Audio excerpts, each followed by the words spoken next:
सभी साधक साधिकाओं को जय श्री माता रानी, जय माँ योग माया। आज हम आपको कुंडलिनी जागरण के विषय में बताएंगे कि कुंडलिनी जागरण कैसे करें और कुंडलिनी योगी की पहले जागती है या तांत्रिक की। यानी योग मार्ग द्वारा कुंडलिनी जागरण करें तब ज़्यादा सही है कि तंत्र मार्ग द्वारा जागरण करें तब सही है।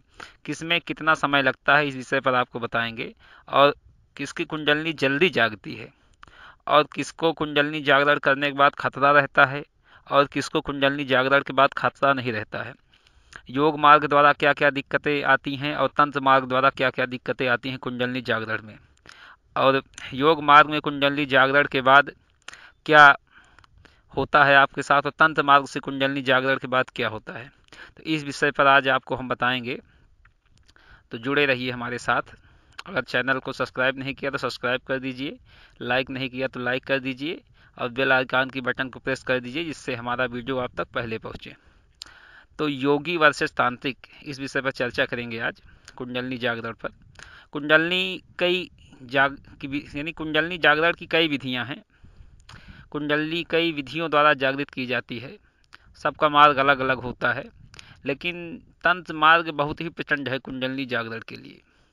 लेकिन तंत्र मार्ग में कुंडलिनी जागरण करना जितना आसान है उतना उस शक्ति को संभालना उतना ही दुर्लभ है, क्योंकि तंत्र मार्ग में जब कुंडलिनी किसी की जागृत होती है तो 100 में से 99 साधक भटक ही जाते हैं अपने मार्ग से, क्योंकि उस शक्ति को संभालना इतना आसान नहीं होता कि एकाएक कोई चीज़ आपके शरीर में उतनी क्षमताएं ना हो और एकाएक कोई इतनी ज़्यादा एनर्जी आ जाए कि आप, तो सोच लीजिए क्या स्थिति होगी आपके आंतरिक परिवर्तन से कितनी आपको दिक्कतें होंगी और क्या क्या आपके साथ घटित हो सकता है और क्या क्या समस्याएं हो सकती है। बहुत तरीके से दिक्कत होती है अगर तंत्र मार्ग से कुंडलिनी जागरण की जाती है तब।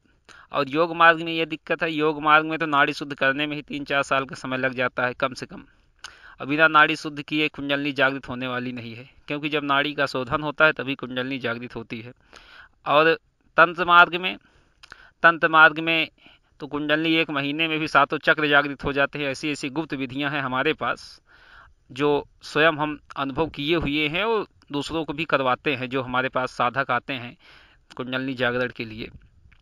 और कुंडलिनी के विषय में सबसे बड़ी भ्रामकता ये फैली हुई है कि कुंडलिनी जागने के बाद आप सर्वशक्तिमान हो जाओगे। ऐसा कुछ भी नहीं है कि आप सर्वशक्तिमान हो जाओगे। हाँ, कुछ क्षुद्र सिद्धियां हैं जो आपको प्राप्त हो जाती हैं कुंडलिनी जागरण के बाद, लेकिन उसका प्रोसेस होता है कि उन सिद्धियों को आप कैसे प्राप्त करेंगे। चरण बाई यानी स्टेप बाय स्टेप वो सिद्धियां आपको धीरे धीरे मिलती हैं, नहीं कि कुंडलिनी आपका जागृत हो गई तो आप सर्वशक्तिमान बन गए, आपके अंदर बहुत सी सिद्धियां आ गई। ऐसा कुछ भी नहीं है, सब भ्रामक बातें हैं, जो अनुभव गम्य बातें हैं, वो यूट्यूब पे नहीं बताई जा सकती। और जो आप कुछ देख रहे हैं कुंडलिनी जागरण के विषय में, जो भी जितना ज्ञान यूट्यूब पे मिल रहा है 2% सही है, यही मान के चलिए। और क्योंकि कोई उस क्षेत्र का साधक हो या वह स्वयं जो है कुंडलिनी को उस विषय को उतने नज़दीक से स्वयं अनुभव किया हो, जानता हो, तब तो वो बताए ठीक है। लेकिन सब कहीं उसकी पुस्तक से पढ़े, उसके बाद थोड़ा ज्ञान इधर से चुराया उधर से चुराया दे दिया, ये वास्तविक ज्ञान नहीं है जो बताया जा गया आपको जो है। लेकिन जो हम आपको बता रहे हैं ये हमारा स्वयं का अनुभव किया हुआ है। अगर कभी जो भी इच्छुक हों साधक साधिकाएं हमसे सीखना चाहते हो, आके हमारे पास साधनाएं कर सकते हैं, सीख सकते हैं, लेकिन समय देना पड़ेगा उन्हें। समय देना पड़ेगा, फिर जब वो उस योग्य होंगे तभी उनको उनकी परीक्षाएं भी ली जाएंगी। ऐसा नहीं कि आप आए, आपको हम जैसे आज आए आप शाम से चालू कर दिए, आप उस योग पहले बनिए। तो योग मार्ग से यही दिक्कत है कि योग मार्ग से कुंडलिनी जागरण में लंबा समय लग जाता है, 3-4 साल 6 साल तो लग जाते हैं नाड़ी शोधन में। या बहुत आप एकदम उतारू हो गए समझ लीजिए कुंडलिनी जागरण पे, तो 1 साल तो आपको नाड़ी शोधन में, 6 महीने से 1 साल तो बिल्कुल लगने ही लगने हैं। अगर आप एकदम सब कुछ छोड़ के एकदम दिनों रात इसी पे कार्य करने लगे, तब समझ लीजिए 1 साल 6 महीने से 1 साल तक के बीच में आपकी कुंडलिनी जागरण हो जाएगी, पूर्ण रूपेण सातों चक्र एक्टिवेट हो जाएंगे। लेकिन तंत्र मार्ग में तो 1 महीने के अंदर ही सारे चक्र एक्टिवेट हो जाते हैं। ऐसी ऐसी विधियां हमारे पास स्वयं हैं, हमने करवाई है, स्वयं भी की हैं जो है, उसके बाद आपको बता रहे हैं।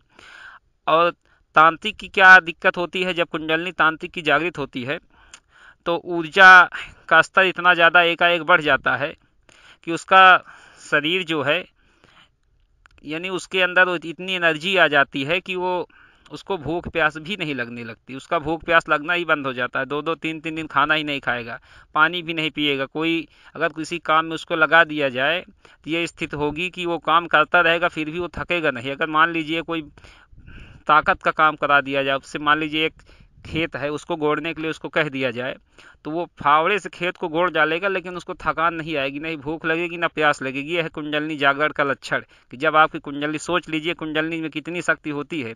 आप यूट्यूब पे बहुत सुने कुंडलनी जागृत हो गई, कुंडलनी जागृत कर दिया, सातों चक्र एक्टिवेट हो जाएंगे, ये हो जाएंगे।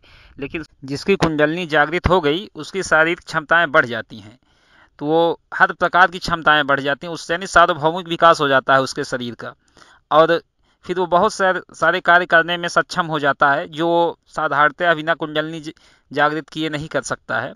तो ऐसी बहुत सी क्षुद्र सिद्धियां, मतलब छोटी सिद्धियां जो कुंडलनी जागरण के साथ स्वतः ही व्यक्ति के शरीर में आ जाती हैं। और जैसे आप सुनते हैं कि ये सिद्धियां बड़ी सिद्धियां, तो बड़ी सिद्धियों के लिए आपको प्रयत्न करने पड़ते हैं, उसमें लगातार आपको अपने चक्रों पर विशेष तरह की क्रियाएं की जाती हैं जो सब ध्यान मार्ग में ही होती हैं। वो कहीं कुछ कोई न सामान लगता है न कुछ नहीं, बस ध्यान के माध्यम से क्रियाएं की जाती हैं, तब वो सिद्धियां धीरे धीरे व्यक्ति को प्राप्त होती हैं। और सब चक्रों का अलग अलग महत्व है और सभी चक्रों से अलग अलग सिद्धियां प्राप्त होती हैं। ये नहीं कि आप कुंडलनी जग गई उसके बाद आप सर्वशक्तिमान हो गए फिर कहने ही कि आपके, ऐसा कुछ भी नहीं होता है। जब आपकी कुंडलनी जागृत होती है उसके बाद आपको जो है अनेक शक्तियाँ छोटी छोटी स्वयं ही प्राप्त हो जाती हैं। उसके बाद उन शक्तियों को आपको जानना भी चाहिए कि आपको क्या क्या प्राप्त हुआ, नहीं आपके पास रखी रहेंगी, कभी पता ही नहीं लगेगा कि आपको कौन सी शक्ति मिली है। जब उसका आप प्रयोग करेंगे, आपको कोई मार्गदर्शक होगा जो बताएगा कि ये शक्तियाँ आपके पास हैं, कुंडलनी जागरण के बाद ये शक्तियाँ मिलती हैं।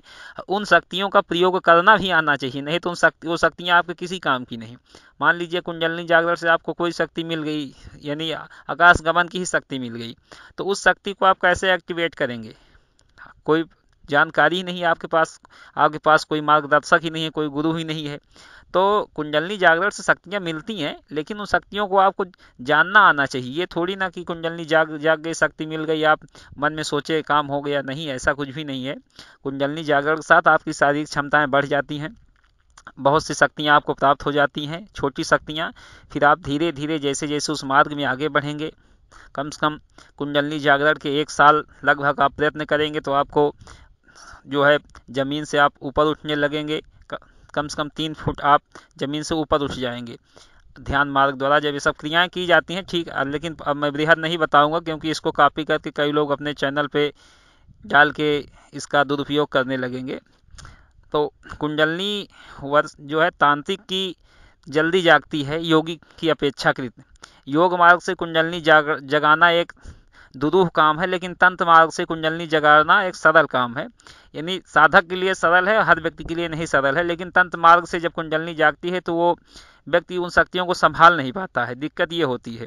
और ज़्यादातर 99 तांत्रिक भटक जाते हैं अपने मार्ग से, कहीं विक्षिप्त हो जाएंगे, कहीं काम वासना से ग्रस्त हो जाएंगे, क्योंकि उस ऊर्जा को तो जगह चाहिए ना, वो ऊर्जा आप कैसे संभालेंगे। लेकिन योग मार्ग से ऐसी कोई दिक्कत नहीं होती, योग मार्ग का कोई साइड इफेक्ट नहीं है। लेकिन योग मार्ग में दिक्कत इतनी ही होती है कि योग मार्ग से कुंडलनी करने में एक लंबा वक्त लगता है, लंबा समय लगता है, बहुत मेहनत लगती है। और ब्रह्मचर्य तो समझ लीजिए पूर्ण रूपेण, योग मार्ग में तो ब्रह्मचर्य पूर्ण रूपेण होना ही चाहिए। योग मार्ग में अगर आप कभी स्खलित हो रहा है तो आप कुंडलनी कभी जीवन में नहीं जागृत कर सकते। लेकिन तंत्र मार्ग में ऐसी दिक्कत नहीं है। तंत्र मार्ग में कुछ विशेष विधाएं हैं जिनसे आपका अगर वीरपात भी हो जाता है, ब्रह्मचर्य स्वप्न दोष के कारण भंग हो जाता है, तब भी आपकी कुंडलनी जग जाएगी।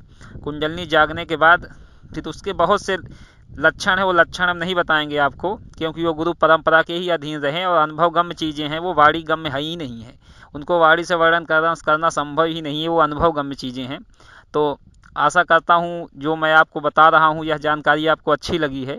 अगर अच्छी लगी हो तो वीडियो को लाइक ज़रूर कीजिएगा, शेयर कीजिएगा, जिससे यह जानकारी अधिक लोगों तक फैले। और कुंडलनी के विषय में जो भ्रामकता फैली हुई है कि जाग जाने के बाद सर्वशक्तिमान हो जाता है व्यक्ति और ऐसे जागने के लक्षण होते हैं, तो ये सब व्यक्ति जाने और थोड़ा उसके बारे में सचेत रहें कि गलत मार्गदर्शक के उसमें ना पड़े, नहीं तो आप का जो है शारीरिक जो कष्ट होंगे ही, और व्यर्थ में आपके पैसे भी जाएंगे। तो कुंडलनी जगाना कोई बच्चों का खेल नहीं है कि सभी कहते हैं कुंडलनी जाग गई। ये जन्म जन्मांतर का अपना तप होता है, तब जाके फलीभूत होती हैं चीज़ें। तो इस विषय पर हम आपको दूसरा पार्ट भी लेकर आएंगे कुंडलनी पर योगी वशिष्ठ तांत्रिक का। ये पहला पार्ट है। तो आपको जो मेरे द्वारा जो भी जानकारी दी गई इसके विषय मुझे ज़रूर बताइए कमेंट के माध्यम से। जय श्री माता रानी, जय माँ योग माया।